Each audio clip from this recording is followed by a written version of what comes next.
Good morning students. बेटा हम part 2 पढ़ रहे थे ना, वर्ण और वर्णमाला। उसके हमारे देखिए प्रश्नोत्तर हो गए और फिर सही ये खाली स्थान भी हमने कल कर लिया था।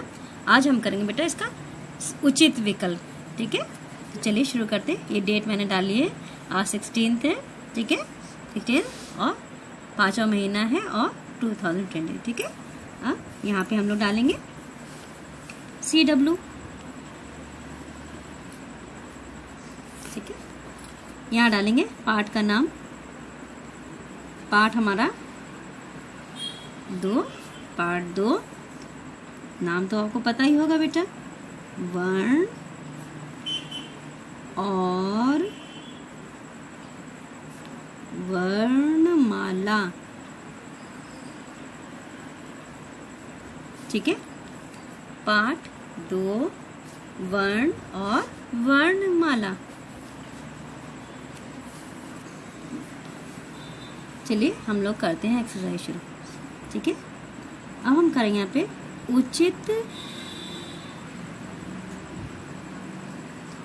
उचित विकल्प पर सही। उचित विकल्प पर सही।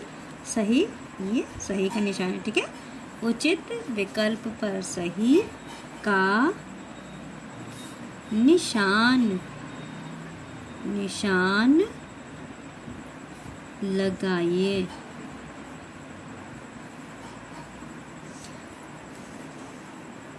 उचित विकल्प पर सही का निशान लगाइए।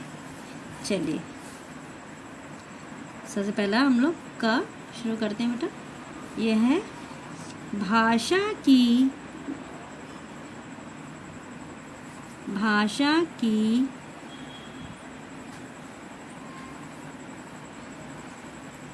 सबसे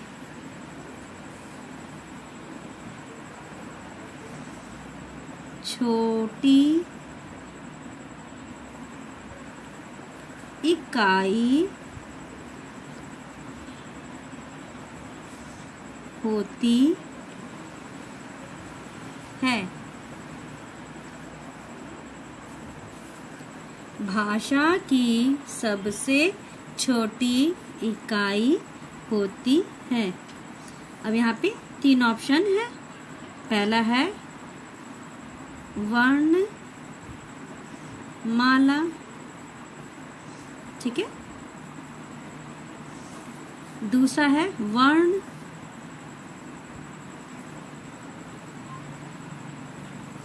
तीसरा है शब्द।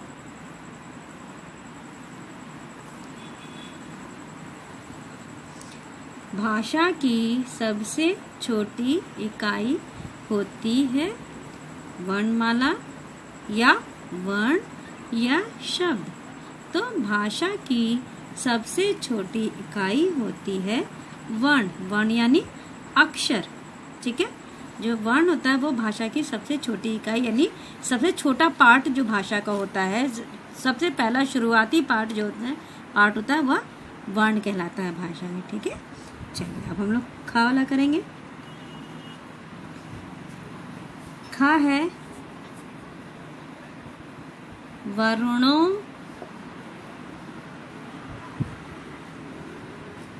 के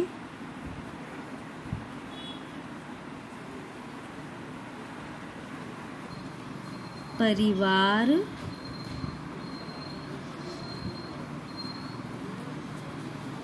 को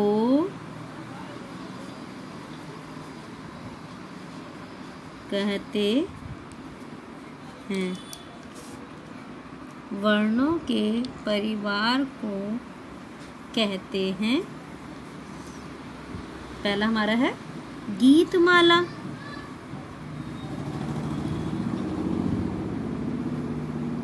पहला हमारा ये गीतमाला। क्या गीतमाला कहा जाता है? दूसरा है हमारा वर्णमाला।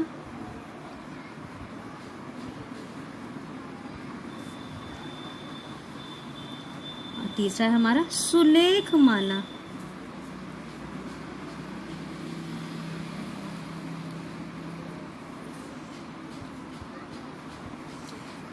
वर्णों के परिवार को कहते हैं। गीतमाला नहीं कहा जाता बेटा, वो तो गीतों के परिवार को कहा जाएगा। तो वर्णों के परिवार को कहते हैं वर्णमाला। ठीक है, वर्णों के परिवार को वर्णमाला कहा जाता है। चलिए अब हम लोग ग करते हैं। हिंदी वर्णमाला में स्वर वर्णों की संख्या होती है। हिंदी वर्णमाला में स्वर वर्णों की संख्या होती है। अब देखिए पहला ऑप्शन है हमारा 33 यानी 33, फिर है 11 यानी 11 और उसके बाद है 44 यानी 44। तो स्वर की कितनी संख्या होती है बेटा? हिंदी वर्णमाला में स्वर वर्णों की संख्या कितनी होती है? स्वर हमारे होते हैं बेटा 11। ठीक है, ये सेकंड ऑप्शन हमारा वो सही है हमारा। ठीक है, चलिए अब हम अगला करेंगे बेटा।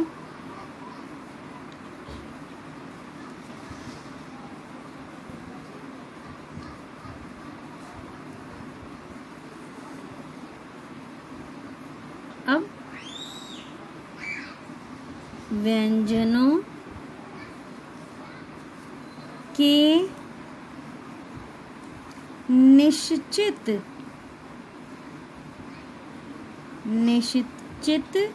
क्रम को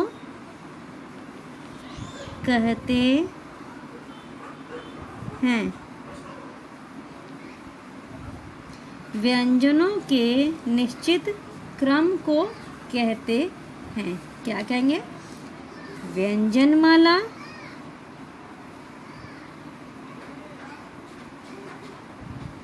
व्यंजनमाला,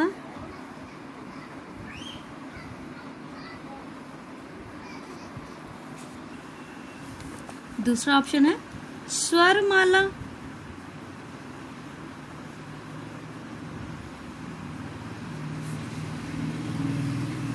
और तीसरा ऑप्शन हमारा वर्णमाला।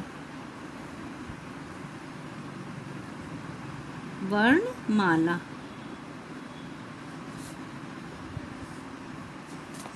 देखिए हमने किया था ना, व्यंजनों के निश्चित क्रम को कहते हैं व्यंजनमाला। ये सही है हमारा। ठीक है, व्यंजनों के निश्चित क्रम को कहा जाता है व्यंजनमाला। और ये जो दो ऑप्शन है ये स्वरमाला ये नहीं होगा और वर्णमाला नहीं होगा, वो व्यंजनमाला कहलाता है। ठीक है, चलिए लास्ट अब हम अगला करेंगे च। का अंगा है बेटा इसका ये। ठीक है,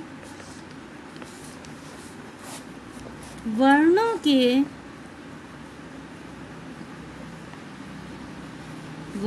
के प्रकार